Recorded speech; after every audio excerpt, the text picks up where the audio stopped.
नमस्कार। आज की वीडियो में हम बात करने वाले हैं एएफएचक्यू स्टेनोग्राफर की जॉब प्रोफाइल के बारे में। हम हर एक चीज़ को समझने वाले हैं। सैलरी कितनी होती है, क्या क्या क्वालिफिकेशन होती है, क्या फिर आपके प्रोज या कॉन्स क्या होते हैं अगर आप इस जॉब में जाते हैं, तो क्या क्या अच्छी बातें हैं और क्या क्या बुरी बातें हैं। उन सभी चीज़ों को ध्यान में रख के ही आप अपना पोस्ट प्रेफरेंस फॉर्म भरें। इससे पहले मैं एक और वीडियो बना चुकी हूँ जिसके अंदर मैंने एमईए डिपार्टमेंट के बारे में बताया था। सबसे ज़्यादा पसंद करने वाला एमईए होता है, उसके बाद आपका एएफएचक्यू होता है। उसी वीडियो में आपने मुझे बोला कि एएफएचक्यू के ऊपर बनाइए, तो आज हम उसके ऊपर बात कर रहे हैं। नेक्स्ट डिपार्टमेंट आपको किस बारे में चाहिए, आप उसके लिए कमेंट कर सकते हैं। सबसे टॉप का जो रिकमेंडेशन होगा मैं उसके ऊपर वीडियो जल्द बना दूंगी। ठीक है, तो देख लेते हैं आज हमें क्या देखना है। क्वालिफिकेशन देखेंगे, ग्रेड पे देखेंगे, सैलरी क्या है, वर्कलोड क्या है, प्रमोशन कितने टाइम में होगा, प्रोज और कॉन्स, ये सभी चीज़ों को हम एक एक करके आज देखने वाले हैं। एएफएचक्यू का मतलब होता है आर्म्ड फोर्स हेड क्वार्टर। तो आर्म फोर्स समझते ही आपको ये समझ आ गया कि आप फौजियों के साथ रहने वाले हैं। इसका मतलब डिसिप्लिन तो आपको चाहिए होगा। तो एमईए के बाद सेकंड नंबर पे सबसे ज़्यादा पसंद करने वाला डिपार्टमेंट जो है वो यही है। ये भी एक लेवल 7 की पोस्ट है, मतलब कि इसके अंदर सैलरी जो होती है वो आपको ग्रेड सी के अंदर दोनों में अवेलेबल होता है। वैसे ये तो देखो, जैसे ग्रेड आपका एमईए के अंदर था ग्रेड सी और ग्रेड डी, वैसे ही इसमें भी अवेलेबल होता है और सैलरी भी आपको मैं अच्छे से क्लियर करके बताऊंगी। सबसे पहले बात करते हैं क्वालिफिकेशन की।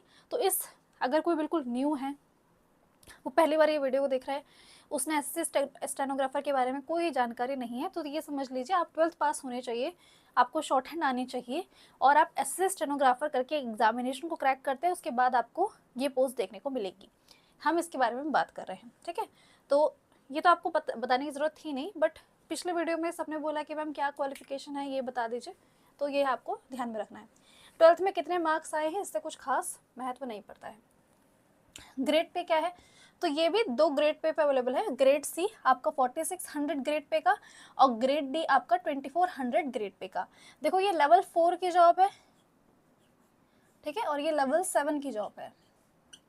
तो जितना बड़ा लेवल के अंदर डिफरेंस है उतना ही बड़ा आपका सैलरी के अंदर भी आपको डिफरेंस देखने को मिलेगा।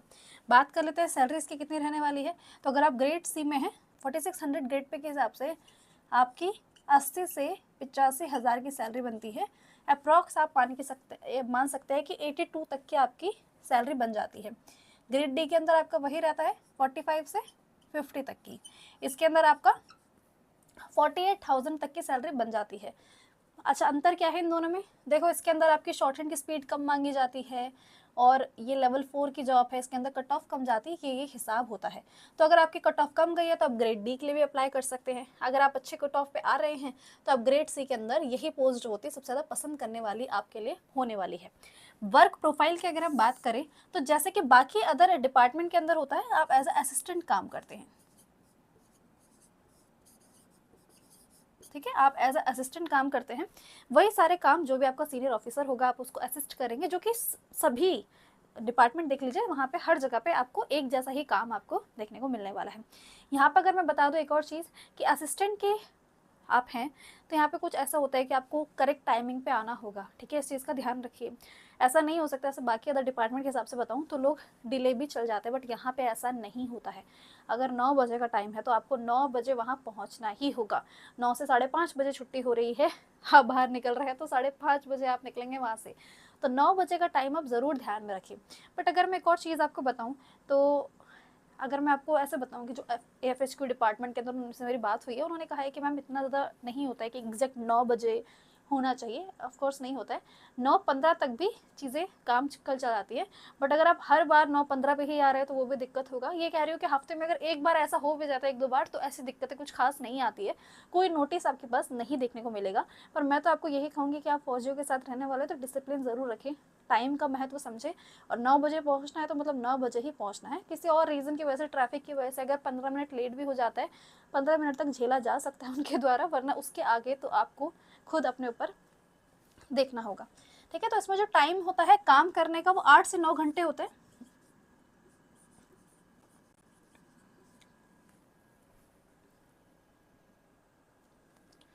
8 से 9 घंटे का काम होता है। वर्कलोड कुछ ऐसा नहीं है कि बहुत हैवी वर्कलोड है, ऐसा नहीं होता है इसके अंदर।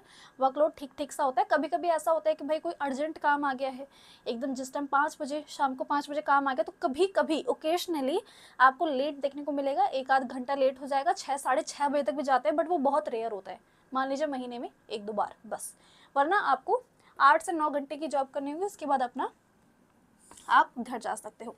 ठीक है, अब हम बात कर लेते हैं प्रमोशन की। प्रमोशन कितने टाइम में होता है? देखो इसके अंदर डिपार्टमेंटल एग्जाम भी होता है,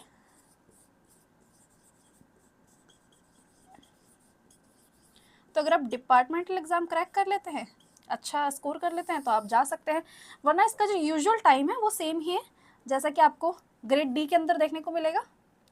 तो ग्रेड डी के अंदर जो आपका, पहले ग्रेड सी को समझ लेते हैं, वही आपका 5 साल, और आपका ग्रेड डी के अंदर 8 से 10 साल। ठीक है, ये यूजुअल टाइम है, बट अगर आप जल्दी प्रमोशन लेना चाहते हैं, जैसे मान लीजिए आप ग्रेड डी पोस्ट पे हैं और आप कह रहे हैं कि अभी मेरे को जॉब मिल गई है, मैं कर लेता हूँ, बट उसके बाद में डिपार्टमेंटल एग्जाम जो है देके मैं अपनी पोस्ट को बढ़ा सकता हूँ, तो ये काम भी आप कर सकते हैं। इसके अंदर डिपार्टमेंटल एग्जाम भी होता है, ये चीज़ मुझे आपको बतानी थी। बाकी ग्रेड सी और ग्रेड डी दोनों का ही मैंने आपको यूजुअल प्रमोशन टाइम बता दिया है। अब हम बात कर लेते हैं क्या क्या प्रोज है और क्या क्या कॉन्स है। प्रोज मतलब क्या क्या अच्छी बातें हैं, कॉन्स क्या क्या बुरी बातें हैं। ठीक है, बाकी सारी अच्छी बातों के बारे में तो हम बात कर ही चुके हैं, बट इसके अंदर एक और मेन चीज़ होती है जो इसको फेमस बनाती है, वो है आपका आर्मी कैंटीन कार्ड। ठीक है, आपको पता होगा आर्मी कैंटीन कार्ड आपको प्रोवाइड किया जाता है, जिसके अंदर आप वहाँ से कुछ भी चीज़ें लेते हैं तो आपको उसके अंदर काफ़ी ज़्यादा छूट मिलती है उसके एमआरपी पर, जो आपको नॉर्मली बाहर जो मिलेगा उससे कम। जैसे कि मैं बताती हूँ, वहाँ पे आपको गाड़ियाँ भी होती है, बाइक खरीद रहे हैं, कार खरीद रहे हैं, उसके अंदर भी आपको डिस्काउंट देखने को मिलता है। और बाइक का अगर मैं रेफरेंस दूँ, बिकॉज मेरे रिलेटिव में है तो उन्होंने खुद खरीदी है, तो मैं 20 से 30 हज़ार का डिफरेंस आपको देखने को मिलता है। तो इस बात से ज़्यादा खुश मत होइए, बताती हूँ क्यों। हर कोई आपको ये तो बताता है कि आर्मी कैंटीन कार्ड है तो आपको हर एक चीज़ के ऊपर डिस्काउंट नहीं देखने को मिलता है। इसका एक फिक्स होता है कि आपको ना ग्रोसरी पे मिल जाएगा। ठीक है, आपको ग्रोसरी पे ऊपर जो है वो डिस्काउंट देखने को मिल जाएगा, बाकी चीज़ों में आपको ऐसा कुछ नहीं देखने को मिलेगा। ये चीज़ से ध्यान रखें, तो इससे आपकी काफ़ी मदद हो जाती है, क्योंकि देखो आपकी जो सैलरी होती है उसका कुछ परसेंट आपकी ग्रोसरी में चल जाता है, खाना वगैरह में चल जाता है, तो उसके अंदर आपको काफ़ी बचत होती है। तो ये मान लीजिए कि ये जो आपको सैलरी मिलने वाली है, इससे आपको 5,000 रुपये तक का और मुनाफा हो जाता है अगर आप वहाँ से जाके खरीदते हैं। ये याद रखें कि ये सब सिर्फ ग्रोसरी के लिए, कुछ और चीज़ों के ऊपर भी मिल जाएगा, बट ये हर एक चीज़ के ऊपर नहीं मिलेगा, बिकॉज ये आर्मी कैंटीन कार्ड है वो उनके लिए बनाया गया है, तो जो ऑलरेडी सोल्जर है उनके आपको ज़्यादा देखने को मिलेगा। यहाँ पे आपको इतना ही चीज़ देखने को मिलेगी, जो कि बाकी मुझे ऐसा लगता है बाकी यूट्यूबर ये चीज़ें नहीं बताते हैं, फिर वो चले जाते हैं, उनको वहाँ जाके पता चलता है, बट ये चीज़ आप समझ सकते हैं। बाकी आप प्रोज में तो और जानते ही हैं, जैसे कि पहली बात तो आपको फौजियों के साथ तो एक रेपुटेशन आपको देखने को मिलती है, सैलरी आपको अच्छी खासी मिलती है, वर्कलोड इतना खास नहीं है इसके अंदर देखने में, डिपार्टमेंटल एग्जाम में मिलता है। ठीक है, तो मेनली सैलरी है ना। इसमें आपको लेवल 7 की पोस्ट मिलती है, ये इसका बहुत बड़ा है, और आर्मी कैंटीन कार्ड के बारे में मैंने आपको बता दिया है। अब हम बात कर रहे थे कि इसका कौन क्या है, इसके कौन क्या है। इसका मेन एक है जो कि आपको पता भी होगा,